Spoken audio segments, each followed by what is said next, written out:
effectively, how this works is, I'm sure some of you have heard of these brain chemicals. You have dopamine, which is like the super famous one in the modern world, oxytocin, which is this one that connects humans, serotonin, which affects our mood and energy levels, and then endorphins are a very useful chemical that can de-stress us. And I'm sure you've kind of heard of these in your life as like happy hormones or something like that, seen it on Instagram and things. I'm going to give you a clearer idea as to how these work. Just to give you some context and like a really clear idea as to what actually is happening in the modern human brain. Our brain spent 300,000 years in this sort of physical form as humans living out in a forest in tribes. And it evolved completely out there, and all of these brain chemicals evolved when we were living in that way. In the last 50 to 100 years, we've radically changed how a human lives their life, and effectively it's really affecting how these brain chemicals operate. To give you a bit of an idea of this, if you did go back to the hunter-gatherers and looked at their lifestyle and how these brain chemicals would operate, dopamine is this one that basically makes doing really hard things and effortful things feel good.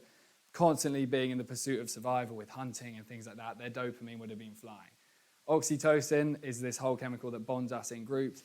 If you left the group, you would literally die, so you had to remain a part of that tribe.